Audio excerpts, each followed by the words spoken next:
Tenemos, y ahora hablaremos de ello, a una autora que ha ganado el premio Nadal, nada más y nada menos que el premio Nadal, sin tener cumplidos los 40 años. Como ya decía, este año ha obtenido en enero, la noche del 6 de enero, se falló.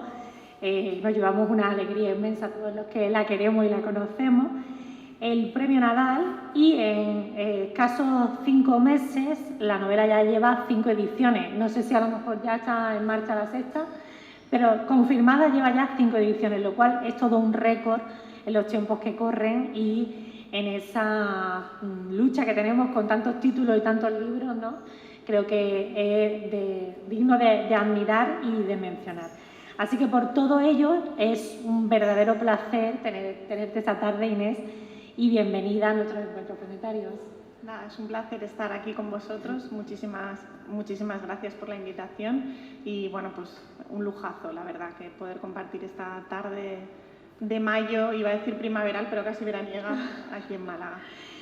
Bueno, Inés, como sabes, nos gusta tratarlo a modo de entrevista o de diálogo y ir desgranando un poco cómo eres como escritora, también en este caso como periodista cultural, y sobre todo ir desgranando cómo se ha forjado este libro, Las formas del querer.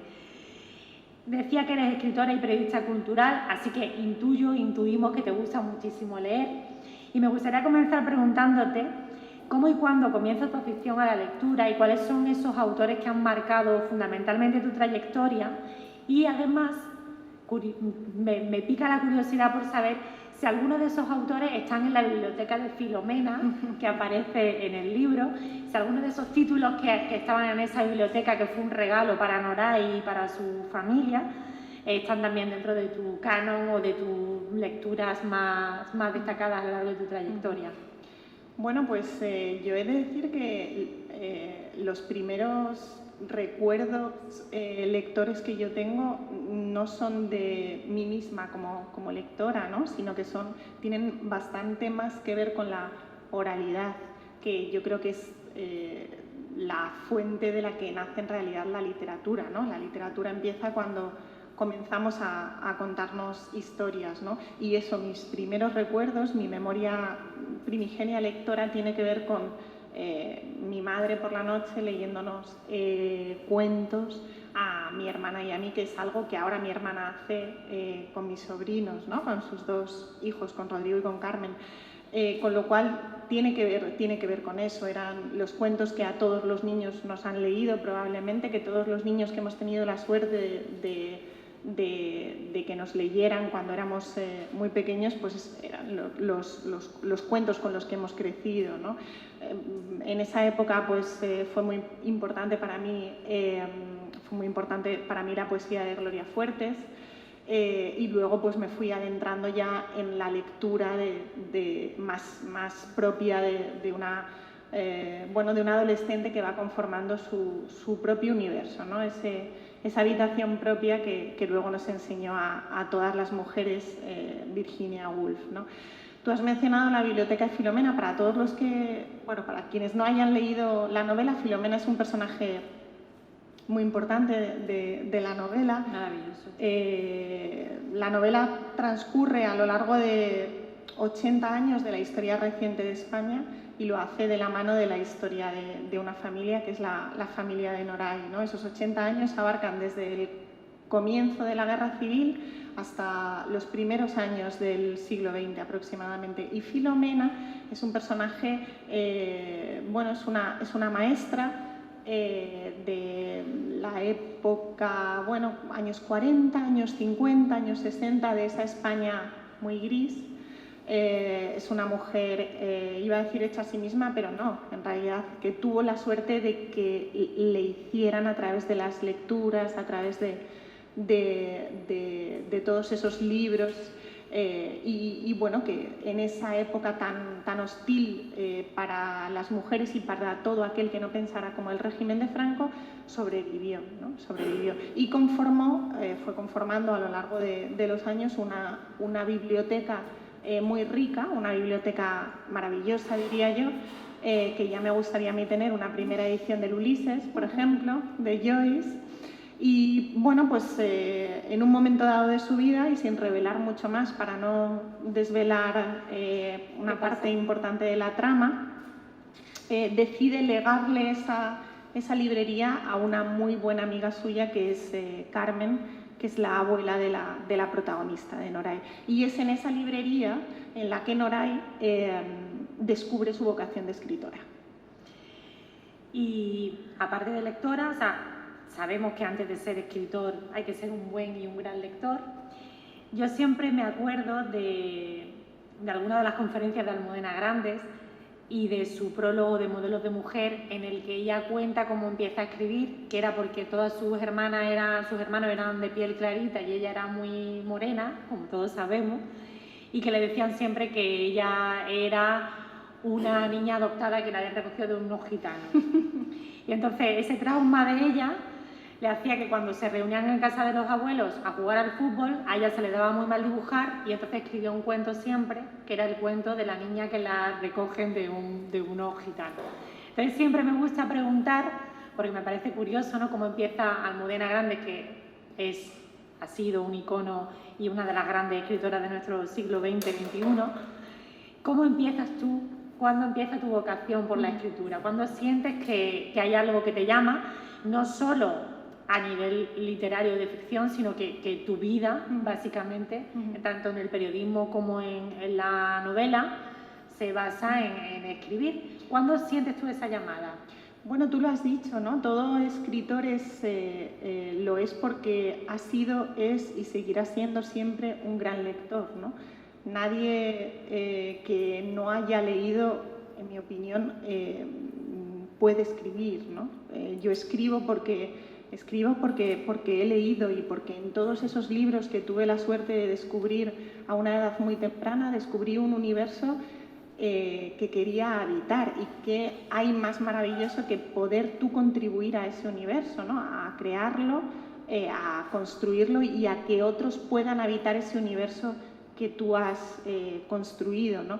Lo que sucede es que, bueno, pues en esta dicotomía que se planteaba, al menos en mi época, y seguramente Ana también en la tuya, de ciencias o letras, yo siempre fui más de ciencias, curiosamente, y de hecho era de ciencias puras, pero puras, muy puras, pese a que para mí los libros eran mi mayor deleite, ¿no? Y también mi mayor refugio por otras circunstancias vitales relacionadas con el trauma, con la pérdida, con el duelo, etcétera, etcétera, ¿no? Y bueno, llegó un momento en el que sentí la necesidad de aquello que no encontraba pues, en el colegio, en los libros de texto, inventármelo yo. Y entonces yo siempre iba con una libretita. Esto tiene mucho que ver con la protagonista de la novela. Y iba apuntando no ya lo que me iba llamando la atención o lo que mi imaginación podía inventar, sino lo que yo escuchaba a mi alrededor, ¿no? Yo, más que ser observadora, he escuchado mucho siempre, y lo sigo haciendo, por eso me encanta el periodismo. Y escuchaba mucho a mis abuelos, escuchaba mucho a mi madre, escuchaba mucho a las personas que me rodeaban y que a mí me parecía que formaban parte de un mundo prácticamente mágico, ¿no? Con aquellas historias que a mí me parecían tan antiguas y que probablemente eran de antes de ayer, ¿no? Entonces las iba apuntando en papeles, en una libreta, etcétera, etcétera, que luego iba acumulando y que se iban quedando, ¿no? Nunca fueron a más, ¿no? Nunca iban a mayores, ¿no?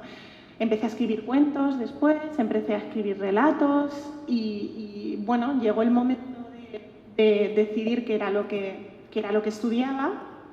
Por circunstancias de la vida decidí empezar carrera de medicina y bueno, me di cuenta al poco tiempo, afortunadamente, de que me había equivocado catastróficamente y de que si continuaba por ese sendero mi vida iba a ser profundamente triste y sobre todo un tremendo error, ¿no? Pude enmendar aquel error y bueno, pues empecé periodismo, que para mí era el camino más corto para poder escribir y para poder dedicarme a la literatura. No sé si de manera profesional, porque decir esta frase de me dedico a la literatura profesionalmente es un poco absurdo prácticamente, ¿no? Pero sí esa fue yo creo que la decisión que marcó mi vida y la decisión por la que tú y yo estamos hoy aquí hablando esta tarde. Es curioso porque yo también opté por ciencias puras en junio, cuando hubo que decidir si hacía el letrado, porque quería ser médico también. Y ese verano mi padre me regaló El árbol de la ciencia de Pío Baroja. Y cuando yo vi las disecciones en el primer capítulo, llegué en septiembre y le dije al director, me quiero cambiar a letras puras. Esto no es lo mío. Porque efectivamente no era lo mío, tampoco podía dedicarme a la medicina. Bueno, has comentado que eres muy de escuchar y tomar notas, pero ¿cómo es tu metodología de trabajo? ¿Cómo surge o cómo has construido las formas del querer? ¿Cómo ha sido el proceso ese de escritura? Si, evidentemente supongo que será muy diferente a lo que es la escritura de un artículo o de un reportaje periodístico, pero ¿cómo sueles acometer el enfrentarte a escribir una novela tan compleja, por otro lado? Ahora hablaremos de la complejidad formal, que me parece una innovación maravillosa lo que has hecho en esta novela. Pero, ¿cómo es tu forma? ¿Escribes a mano, escribes en ordenador, tomas notas? ¿Cómo ha sido ese proceso? Las formas del querer es una novela muy orgánica y que yo la escribí de manera muy orgánica, o sea, muy natural. Sería muy pretencioso decir que fue muy fácil escribirla, no es verdad. Fue fácil escribirla, pero sí es cierto que para mí fue un proceso muy natural. Es decir, yo tenía la sensación de que la historia que cuento en Las formas del querer en realidad me llevaba acompañando mucho tiempo, probablemente 25 años aproximadamente. Era una historia que formaba parte de mi vida y que yo tenía pendiente contarme, ¿no? Tenía pendiente contar esa historia y contármela también a mí misma, ¿no? Lo que sucede es que es verdad que cuando yo empecé a escribir este libro, pese a que la historia era la que terminó siendo, al principio no era, digamos que el comienzo era el mismo, el final también, pero a medida que yo fui avanzando en la escritura, aquello fue cambiando, ¿no? Aquello fue cambiando en mis manos y sobre todo fue cambiando en el ordenador, que es donde escribo, ¿no? Yo no escribo a mano. Escribo a mano las entrevistas. Las entrevistas que hago sí que las escribo a mano y también las notas que tomo para las novelas, para los libros o para las piezas, los reportajes, etcétera, etcétera. Pero una vez que me pongo a escribir como tal, escribo a ordenador, ¿no? Y entonces era una novela que empecé a escribir solo en tercera persona y esa era la idea, que se mantuviera solo en tercera persona. Pero llegó un momento en el que, por circunstancias vitales conocidas por todos, personales y colectivas, como fue la pandemia, en el que la historia se transformó. O sea, se transformó completamente y fue en ese momento en el que apareció la voz de Noray, ¿no? Esa primera persona que se me reveló. O sea, fue una revelación prácticamente. Y ahí fue cuando me di cuenta de que tenía que ir por otro camino, ¿no? Fue complicado porque tuve que abordar de nuevo toda la novela y toda la trama de la novela, ¿no? Pero era lo que tenía que hacer y lo sentí de una manera muy, muy impulsiva prácticamente. Sí, pero y además está muy bien ensamblado. Ahora lo comentaremos precisamente porque tengo anotado hablar de esa parte innovadora formalmente, ¿no? Que además es difícil conjugar una primera con una tercera persona y está muy que no se parezcan. Exacto, y muy bien ensamblado en el sentido, bueno, ahora no me quiero adelantar. Decía antes que no has cumplido los 40 y que ya has conseguido un premio Nadal, que es un hito dentro de nuestro sistema de premios literarios, y compartes palmarés con autoras como Carmen Laforet, Carmen Martín Gaite o Ana María Matute. ¿Qué ha supuesto el premio Nadal para ti? Ya sé que es una pregunta muy grande. No, es la pregunta, ¿no?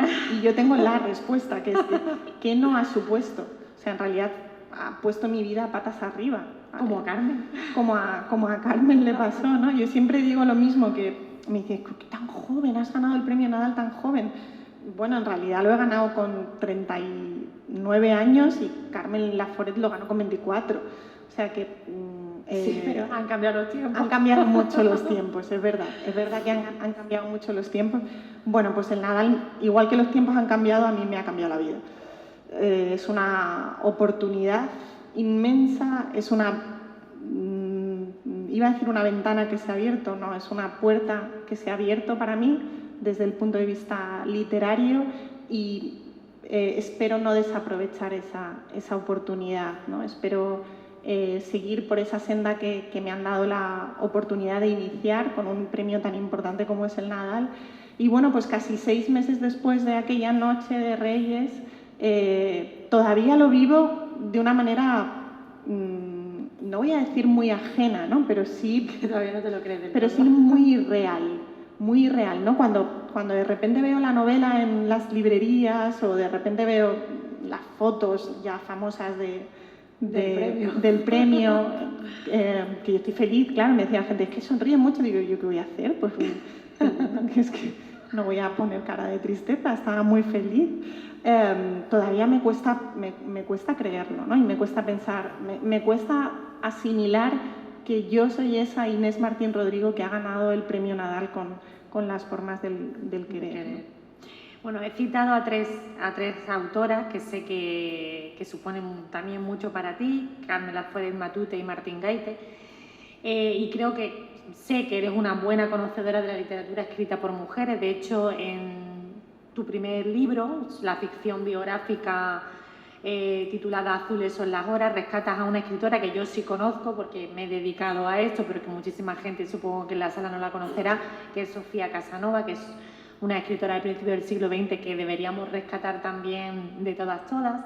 También en tu libro Una habitación compartida recoges las entrevistas con autoras muy significativas del siglo XX y XXI, y me gustaría preguntarte qué te han enseñado a ti las autoras y si crees que debemos seguir rellenando esos espacios, esos extraños espacios de silencio. Virginia Woolf decía que la historia de la literatura escrita por mujeres es una historia discontinua y que hay unos extraños espacios de silencio que debemos completar.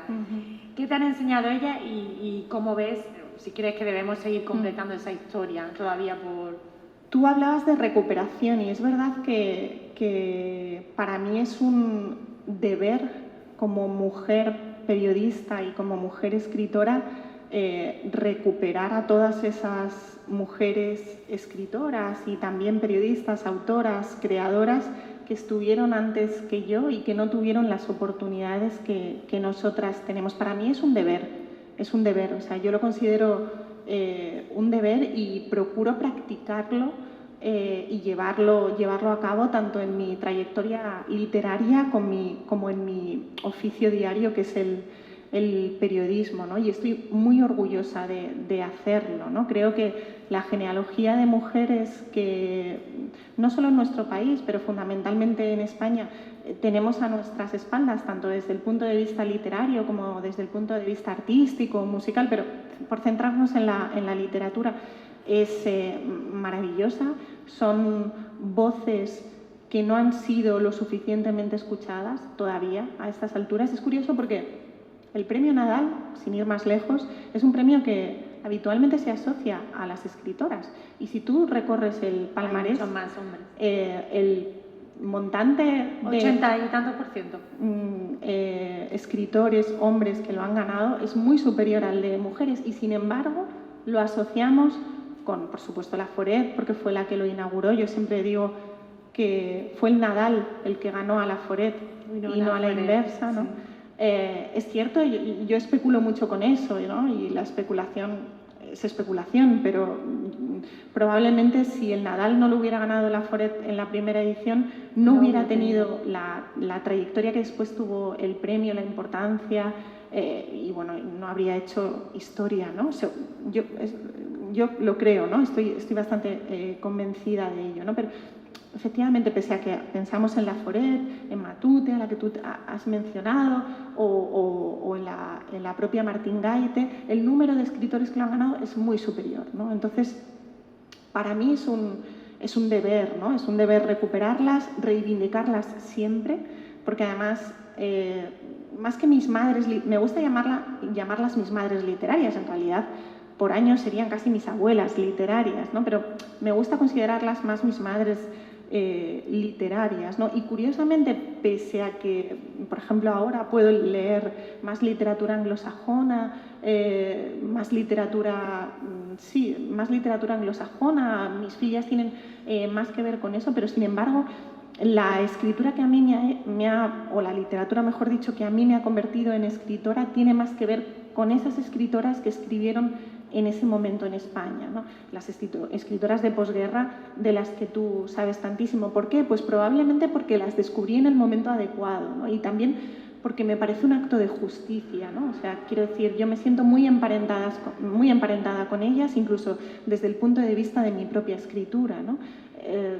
Es una escritura a lo mejor sencilla desde el punto de vista formal o desde el punto de vista del estilo, pero que se centra en narrar, que se centra en contar una historia, que es para lo que yo por lo menos leo novelas y leo cuentos y leo relatos, ¿no? Por el puro deleite de que me cuenten una historia. Sí, comentabas, y estoy totalmente de acuerdo contigo, que el Nadal ganó a Laforet y no Laforet el Nadal, y efectivamente se habló mucho de las Nadales porque los primeros años fueron muchas mujeres las que lo ganaron, aunque luego quedó en un silencio, y ya hasta los años 80, 90 no vuelven a ganarlo ellas. Laforet sabemos que se presentó al premio Nadal, que llevó su manuscrito en el último momento, lleno de sellos, y que la animó a presentarse Manuel Cerezales. En tu caso, ¿cómo es el momento en el que dices, esta novela podría cuadrar dentro del Nadal? ¿Quién te anima a alguien desde fuera o tú, cuando la tienes lista, dices, este podría funcionar en el Nadal? Emocionalmente yo estoy muy unida al premio Nadal por todo lo que acabamos de hablar, ¿no? Porque me siento muy vinculada a la escritura que lo representa, a la literatura que está bajo ese amparo del premio Nadal, ¿no? Entonces, cuando yo termino de escribir esta novela, yo sé que he escrito, y no tiene que ver ni con el ego, que no tiene nada que ver conmigo, no, pero yo sé que he escrito una novela especial, hablo para mí. O sea, yo sé que he escrito una historia muy personal, muy potente. Sé que he escrito una historia muy especial y de la que estoy muy orgullosa, porque además me ha costado mucho desde el punto de vista, antes decía que podría parecer que había sido fácil escribirla, pero no, en absoluto. Yo me he dejado mucho en esta novela porque me expongo mucho y porque me he abierto totalmente en canal prácticamente, ¿no? Entonces, cuando yo la termino y leo ese manuscrito, o ese mecanuscrito para ser más exactos, yo me planteo qué hacer con ella, ¿no?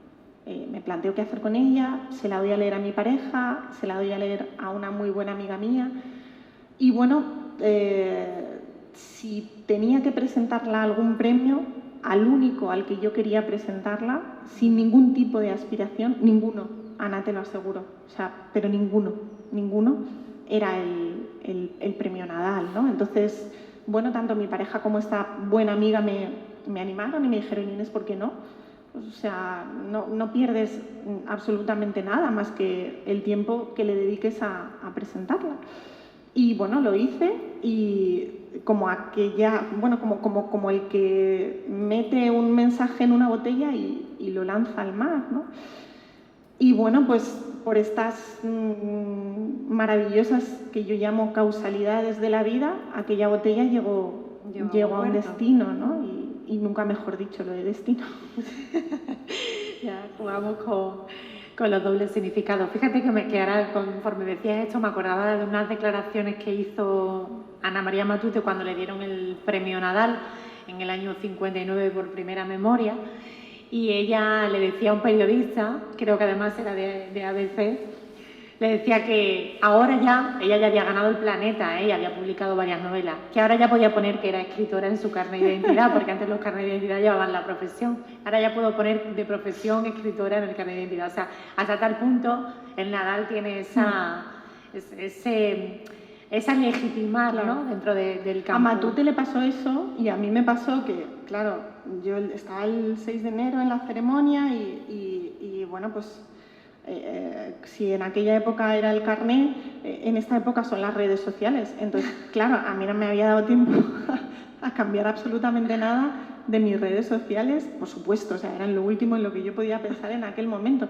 Entonces me acuerdo que en la rueda de prensa posterior a la entrega del premio, la periodista que estaba a mi lado me preguntó, bueno, ¿y en tu perfil de Twitter tienes puesto que eres periodista a tiempo completo y escritora a ratos? Entonces, a partir de ahora, y yo, bueno, pues a partir de ahora espero que se invierta, espero ser escritora a tiempo completo, o por lo menos compaginar, ¿no? Y entonces, inmediatamente, según terminó la rueda de prensa, yo me fui a cambiar el perfil y puse escritora y periodista.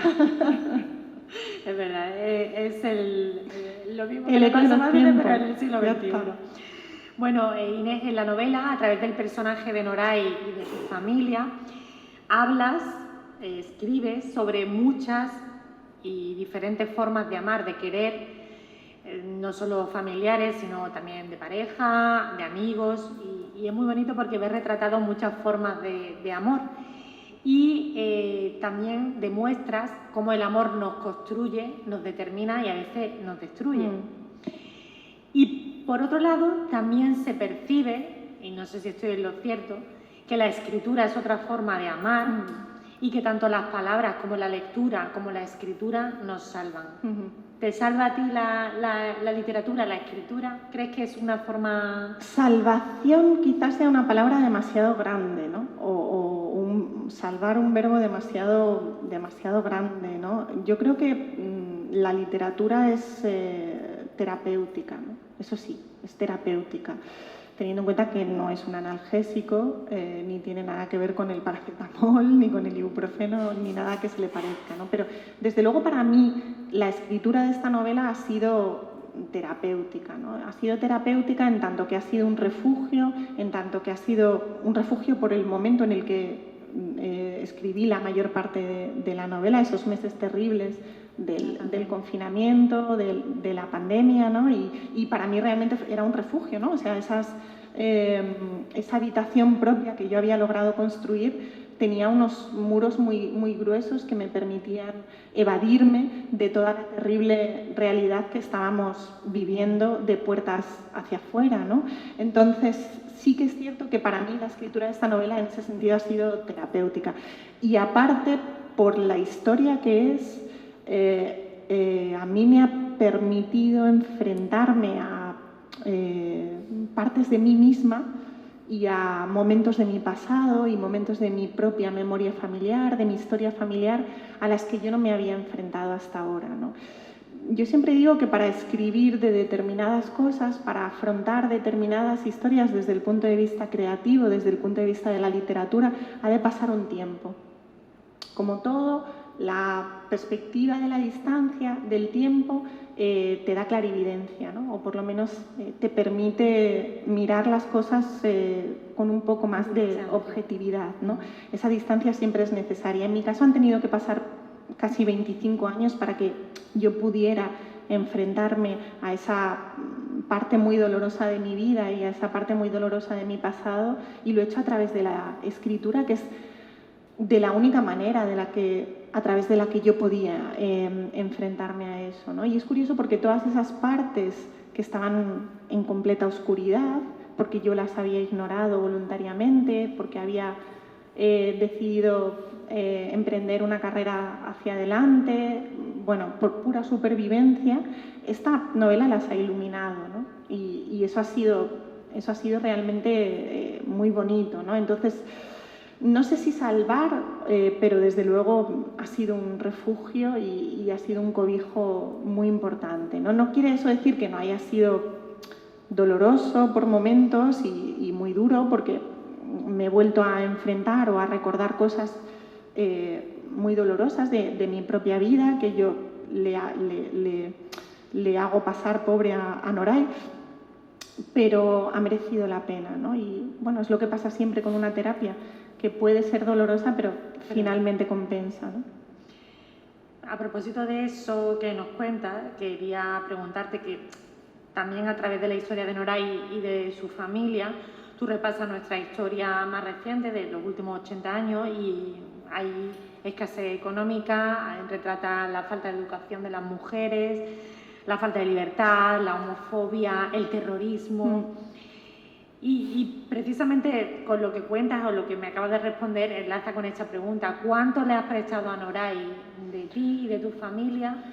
Y bueno, supongo que, bueno, lo cuentas tú si se puede contar, pero que una de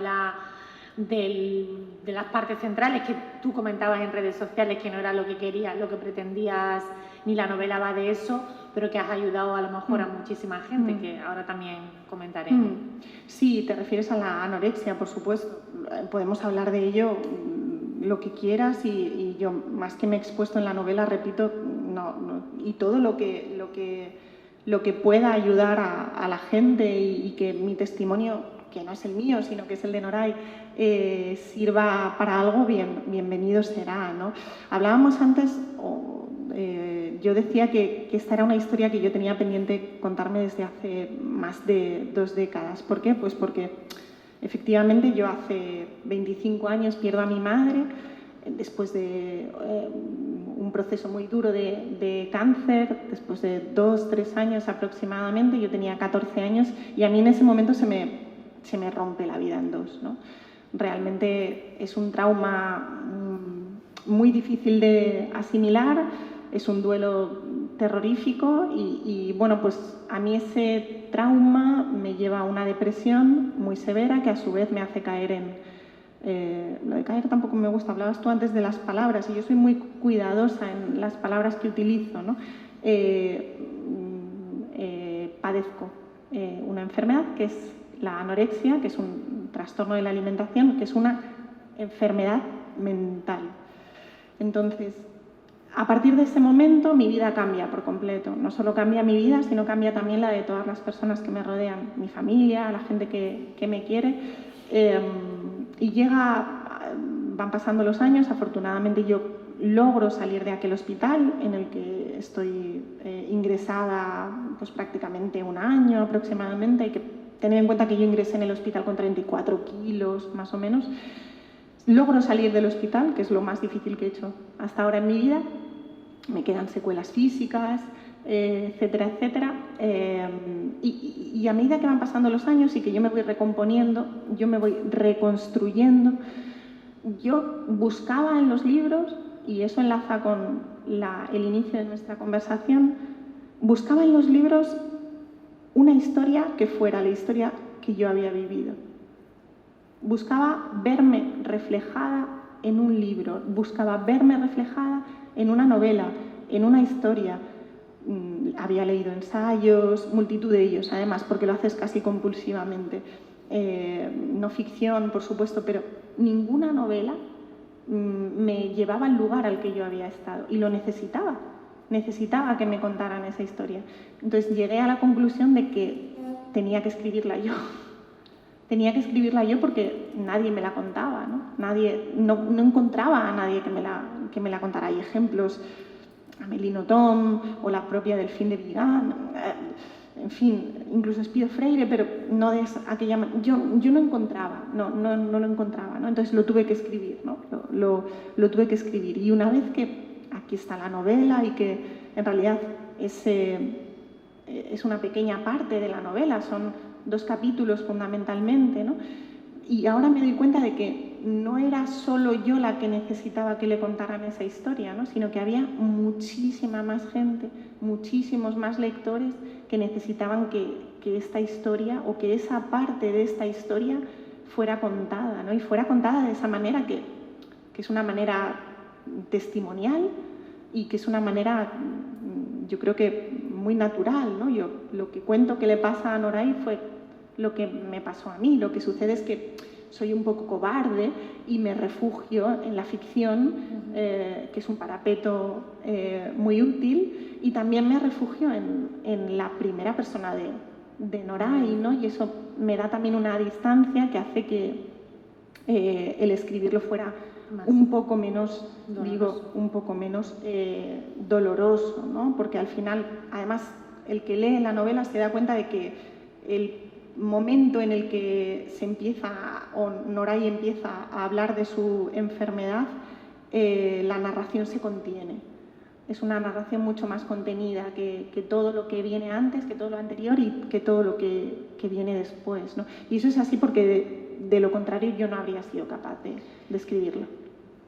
Es contenida, pero es de una intensidad total y absoluta, y además de una generosidad también tremenda. El hecho de que tú lo hayas contado a través del personaje de Noray, y sobre todo con esa distancia que tú comentas, porque además en ningún momento hablas ni desde el odio ni desde el rencor, sino desde la aceptación tuya propia. Y creo que ahí está el gran trabajo, contarlo para que nosotros, que habrá gente que evidentemente por desgracia sigue sucediendo y sigue habiendo enfermedades mentales y seguimos sin encontrar muchos referentes, pero tú consigues que lo veamos incluso desde el perdón a ti misma, ¿no? Y creo que eso es lo más bonito, porque además demuestras que se puede salir, a pesar de todas las secuelas, que las muestras sin ningún tipo de tapujo, y creo que eso también es importante porque hay que ir con la verdad, aunque sea ficción, y pienso que puede ayudar, y tú lo sabrás mejor, que llevas una gira importante y supongo que se habrá acercado más de una persona a comentarte que le ha servido de mucho. Y a darme las gracias, ¿no? Y eso es lo más maravilloso, ¿no? Gracias por hacerme entender a mi Noray, ¿no? Y realmente eso es muy valioso, ¿no? Eso es, tú decías antes, verdad aunque sea ficción, ¿no? Yo creo que sobre todo honestidad. Y si algo es esta novela, que desde luego a mí no me corresponde juzgarla, pero sí desde el punto subjetivo de la persona que la crea, es totalmente honesta. O sea, la historia desprende honestidad, y en esa parte no podía traicionarme tampoco a mí misma, ¿no? O sea, una de las muchas formas que tiene el querer es el quererse a uno mismo, ¿no? Yo creo que la principal. Y la más difícil también, ¿no? Y entonces, quien ha pasado por un proceso como el que narro en la novela, quienes han padecido, quienes padecen una enfermedad mental, saben que el aprender a quererse a sí mismo es lo más difícil que hay, ¿no? Entonces, yo con esta novela, al escribir esta novela, he aprendido a quererme más y a quererme mejor, ¿no? Ahora soy capaz de mirarme al espejo de otra manera, ¿no? Incluso de mirarme al espejo, que los espejos estuvieron desterrados de mi vida durante muchos años. Pero fíjate que en esta novela lo que haces también es un espejo literario, es decir, para mirarte desde esa distancia a través de las palabras, y creo que es un ejercicio dentro de todo lo doloroso y lo duro del proceso, ¿no? Porque además no solo hablas de la anorexia, sino que hablas abiertamente de la depresión, del suicidio, que son temas tabú, que seguimos sin querer ver o mirando hacia otro lado, ¿no? Y que es tan importante que lo abarquemos desde la ficción para poder enfrentarnos a ellos desde otra perspectiva, claro, pero desde la realidad, ¿no? Claro, porque al final la ficción es una herramienta muy útil en ese sentido, ¿no? El problema con las enfermedades mentales es que no sabemos, no las entendemos, ¿no? No sabemos por qué nos pasan, no sabemos quiénes las pueden padecer más, quiénes menos, es decir, hay una serie de factores genéticos, sociológicos, ambientales, incluso laborales, ¿no? Las desconocemos. ¿Y qué sucede con lo que se desconoce? Que se teme. Y ese temor se traduce en invisibilidad e incluso, bueno, y sobre todo y ante todo, en estigma, ¿no? Las convertimos en tabú. Las personas que padecen las enfermedades mentales, los enfermos mentales, se sienten estigmatizados. Yo fui la primera que viví la anorexia como un estigma, ¿no? No solo yo, también mi familia. Entiendo que eso sucediera hace 25 años, lo puedo entender porque estamos hablando de mediados de los años 90 y, bueno, pues la sociedad española todavía era una sociedad en ese sentido muy inmadura, ¿no? Tenía materiales muy precarios para poder enfrentarse a las enfermedades mentales, ¿no? Pero es que ha pasado mucho tiempo y sigue pasando, sigue sucediendo lo mismo, ¿no? Los enfermos mentales, quienes padecen depresión, ansiedad, quienes padecen anorexia, bulimia y tantas otras enfermedades mentales, o quienes se suicidan, se sienten estigmatizados, ¿no? Se sienten incomprendidos. Entonces, no lo creo, estoy convencida de que la literatura es una herramienta muy útil para contar esas historias. Y desestigmatizarlas. Para ponerles rostro. Es que la mejor manera de acabar con ese estigma es hablar de las personas que están detrás de cada diagnóstico, de las historias que hay detrás, ¿no? De que más allá de números, de que más allá de cifras, hay personas, ¿no? Y quitémonos la careta. A mí mucha gente me pregunta, pero ¿y no te sientes expuesta al hablar de...? Bienvenido sea, ¿no? O sea, todo lo que sirva para ayudar a la gente que sufre y que padece por estos temas, bienvenido sea. Hasta ahora yo no lo he pagado con nada y estoy convencida de que no lo voy a pagar, todo lo contrario. Lo que me está pasando ha sido un regalo y yo no me siento incómoda hablando de lo que sufrí, probablemente porque detrás hay todo un proceso de reconstrucción en el que es muy importante la literatura y la escritura, ¿no? Pero yo lo digo siempre, a las cosas hay que llamarlas por su nombre.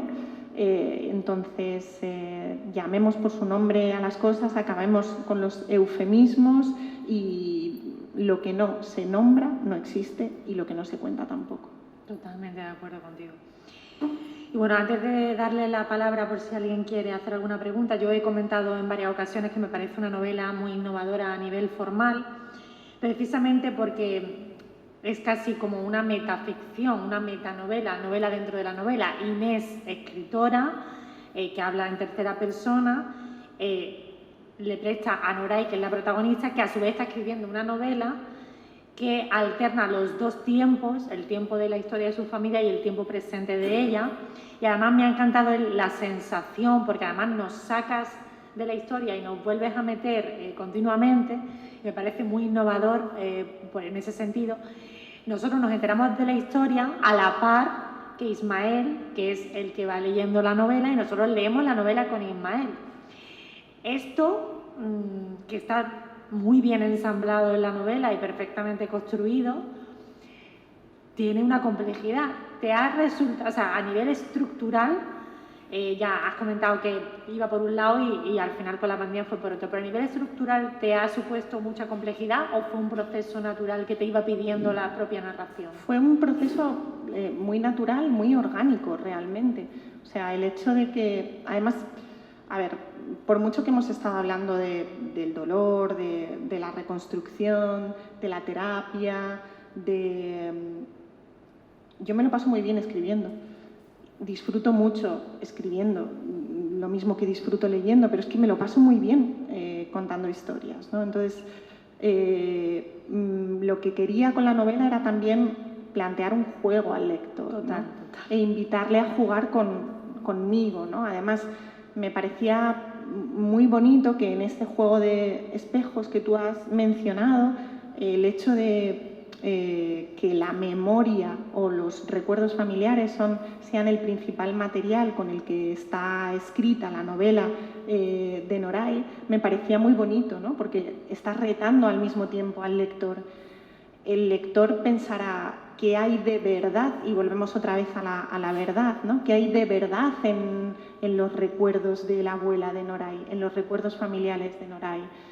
No hay nada más traicionero que la memoria. La memoria es fragmentaria. Elegimos lo que recordamos. Lo que recordamos. No recordamos lo que pasó. Hay estudios que lo demuestran, ¿no? Entonces, utilizar la memoria como herramienta creativa, como herramienta narrativa, me parecía muy, muy interesante. Y en ese punto de lo que tú hablas de metanovela o metaliteratura, me gustaba mucho jugar con el lector, ¿no? Y fue de una manera realmente natural, ¿no? Realmente natural el plantear cómo Ismael encuentra ese manuscrito escrito por Noray, y yo respeto mucho al lector, muchísimo, muchísimo. Nunca le tomo ni le menosprecio, con lo cual me parecía muy justo justo para el lector e injusto para Ismael, que fuera descubriendo la historia de Noray al mismo tiempo que la descubría pues el que se supone que es el amor de su vida, aunque bueno, lo del amor de su vida es bastante relativo. No, pero es curioso porque además eso hace que te enganches a la lectura. Como estás en los 3 tiempos, incluso hay momentos en los que tú, Inés, escritora, apelas directamente al lector y estás marcado tipográficamente en cursiva, como advirtiendo. Entonces eso hace que tendrás más ganas de saber qué va a venir, igual que cuando estás en mitad de los años 40 con Filomena y con la abuela Carmen y sales de la historia, estás deseando volver al siguiente capítulo para ver qué pasa, ¿no? Y paralelamente construye esa novela río, ¿no? Que van confluyendo en el personaje central de Noray. Bueno, son ya las 7:30, no sé si hay alguien en el público que quiera hacerle alguna pregunta a Inés. ¿Berta? Es una pregunta muy típica, Inés, pero que sale recurrentemente cuando escribís como la autoficción y involucráis a terceras personas, ya que has dicho que no solo tú, sino tu familia. ¿Les consultaste antes? No, porque es que no es una autobiografía ni es autoficción, o sea, no, es una novela. Es una novela y a la única que la podría haber consultado sería a mí, que soy la que más tiene que ver con un personaje, ¿no? Pero más allá de nombres y más allá de, a lo mejor, escenarios, todo lo que narro en la novela es ficción. Absolutamente todo es inventado, salvo lo que a mí me atañe. Y sobre todo esa parte muy determinada de la novela. Pero el resto es todo total y absolutamente inventado.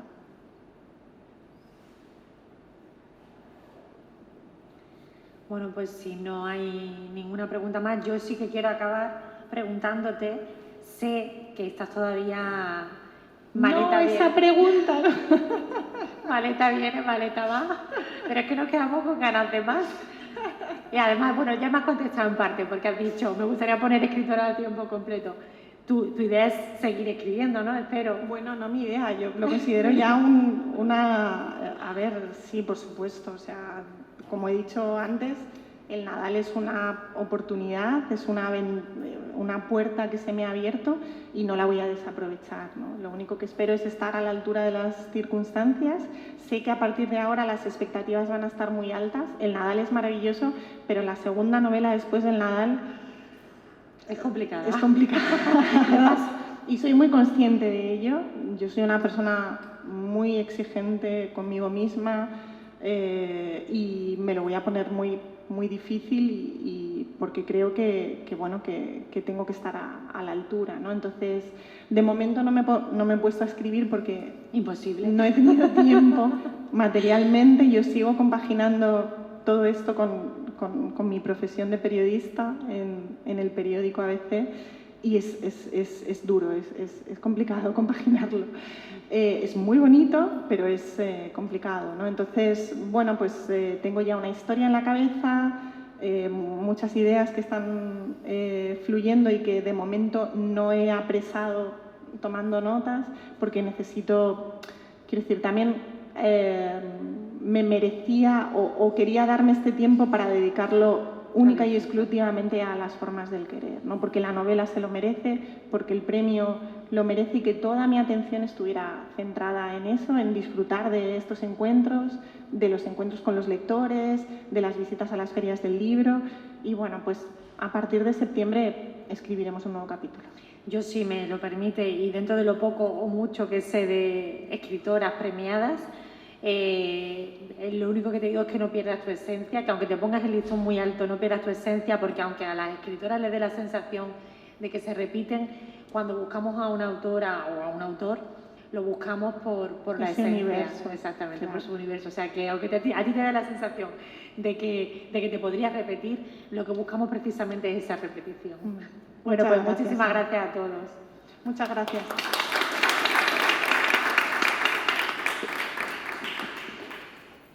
Por mi parte les comento que si